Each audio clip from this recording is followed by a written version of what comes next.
Hi friends, இந்த drone எப்படி rotate ஆகுதுன்னு பார்க்குறீங்களா? இதுதான் டர்ன் டேபிள். இதுதான் நம்ம இன்றைக்கி ரெடி பண்ண போகிறோம். சிம்பிள் மெட்டீரியல் யூஸ் பண்ணி 18650 பேட்டரி ஒன்று எடுத்துக்கிறேன். TP4056 சார்ஜிங் மாடல் ஒன்று, DC கனெக்டர் ஒன்று, DC மோட்டர் ஸ்பீட் கண்ட்ரோலர் ஒன்று எடுத்துக்கிறேன்.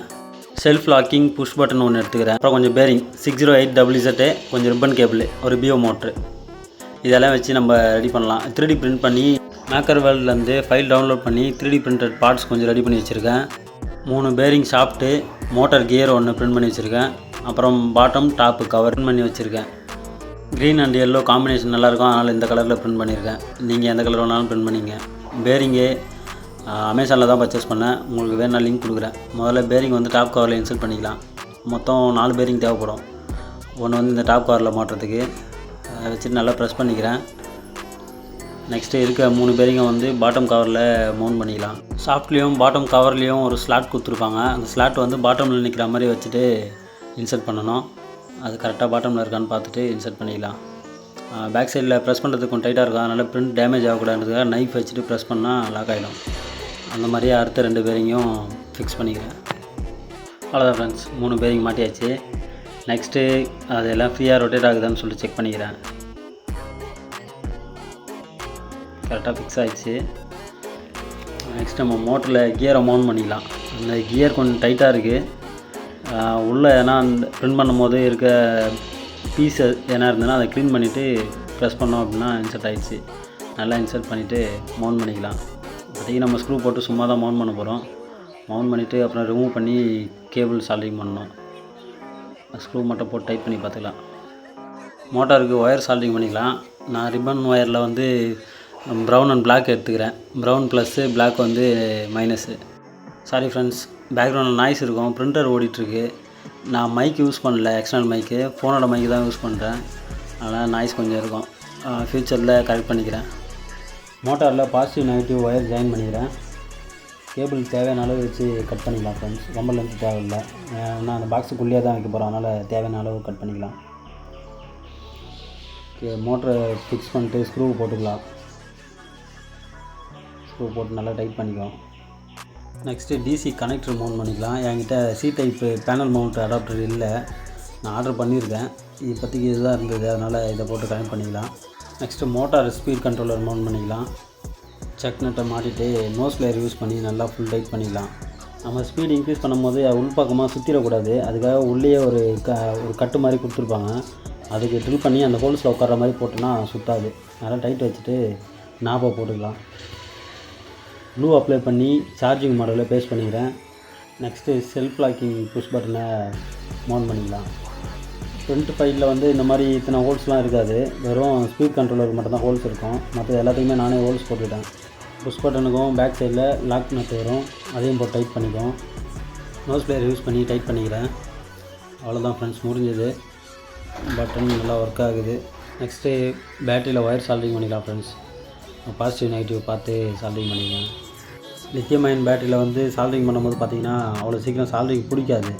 அதுக்கு நீங்கள் பேட்டரியை டாப் சைடில் ஸ்க்ராட்ச் பண்ணி விட்டு அதுக்கப்புறமா பேஸ்ட் அப்ளை பண்ணி சால்டிங் பண்ணால் ஓரளவுக்கு செட் ஆகிடும்.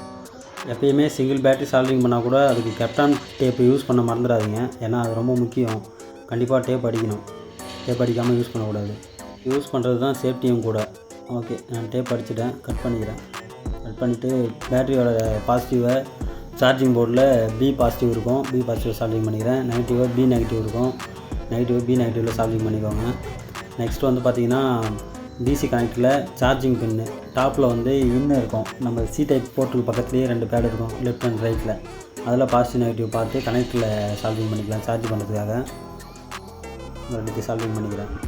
இப்போ நம்ம இதில் முக்கியமாக ஒரு சேஃப்டின்னு ஒன்று பார்க்க வேண்டியது என்னென்னா, நம்ம எப்போ ஒயர் கட் பண்ணாலுமே 2 ஒயர் அந்த மாதிரி சேர்த்து கட் பண்ணக்கூடாது. சிங்கிள் ஒயரை மட்டும்தான் கட் பண்ணணும். ஏன்னா சப்போஸ் இப்போ நம்ம பண்ணியிருக்கிறது பார்த்திங்கன்னா பேட்டரி ஆல்ரெடி கனெக்ட் பண்ணிட்டோம், ஒயரை கட் பண்ணுறோம் அப்படின்னாக்கா 2 ஒயரையும் சேர்த்து கட் பண்ணோன்னா பேட்டரி ஷார்ட் சர்க்யூட் ஆகும்.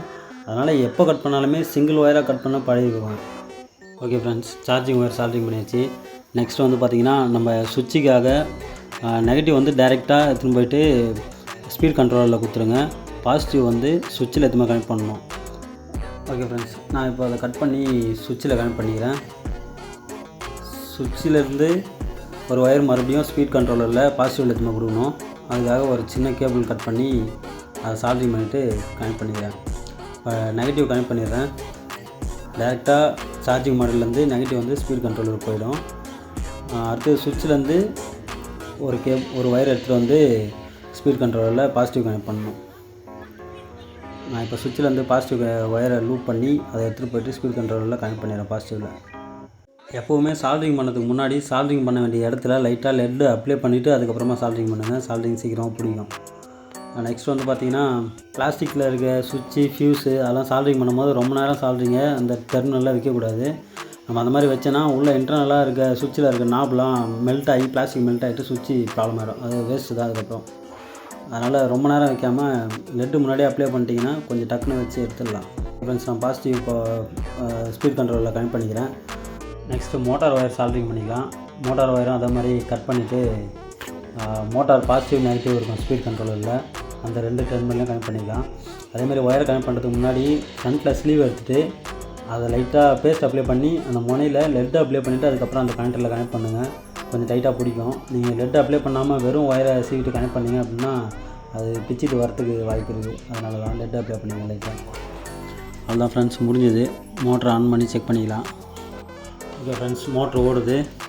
நெக்ஸ்ட் வந்து நம்ம ஸ்பீட் கண்ட்ரோலர் போர்டை ஸ்க்ரூ போட்டு டைட் பண்ணிக்கலாம். ஓகே ஃப்ரெண்ட்ஸ், அவ்வளோதான் முடிஞ்சது. க்ளூ அப்ளை பண்ணி ஒயர்லாம் ரூட்டிங் பண்ணிக்கலாம். லூஸ் ஒயரிங் இருந்ததுன்னா மேலே ரொட்டேட் ஆகும்போது கியரில் அந்த மாதிரி தேயும். அதனால் சேஃப்டிக்காக முன்னாடியே க்ளூ அப்ளை பண்ணி எல்லா ஒயரையும் ஃப்ளாட்டாக இருக்க மாதிரி கிரவுண்ட் லெவல்லே இருக்க மாதிரி ஒட்டி வச்சுக்கலாம் எல்லாத்தையும். பேட்டரியும் க்ளூ அப்ளை பண்ணி ஒட்டிக்கிறேன். ஓகே ஃப்ரெண்ட்ஸ், ஒயர் ரூட்டிங் பண்ணியாச்சு. இப்போ பார்த்தீங்கன்னா தெரியும், நீட்டாக இருக்கும்.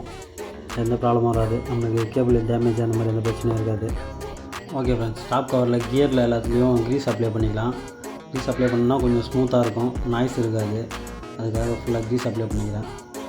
நெக்ஸ்ட்டு டாப் கவரை மவுண்ட் பண்ணிக்கலாம் ஃப்ரெண்ட்ஸ். டாப் கவரை மேலே சென்டராக வச்சுட்டு நல்லா ப்ரெஸ் பண்ணிக்கலாம் ஃப்ரெண்ட்ஸ். நல்லா லாக் பண்ணணும். சென்டராக பாட்டமுக்கும் டாப்புக்கும் சென்டராக கேப் இல்லாத மாதிரி ப்ரெஸ் பண்ணிக்கலாம். அப்படி இல்லைனா கேப் இருந்ததுன்னா நம்மளுக்கு கியர் சரியாக ரொட்டேட் ஆகாது, ப்ராப்ளம் வரும். அதனால் நல்லா இன்சர்ட் பண்ணிக்கலாம். அவ்வளோதான் ஃப்ரெண்ட்ஸ், முடிஞ்சது. எப்படி இருக்குதுன்னு சொல்லிட்டு கமெண்ட் பண்ணுங்கள். வீடியோ பிடிச்சிருந்தால் ஒரு லைக் கொடுத்துருங்க. மறக்காமல் டெக் பி தமிழ் சேனலை சப்ஸ்கிரைப் பண்ணி வச்சுக்கோங்க. நெக்ஸ்ட் வீடியோவில் பார்க்கலாம்.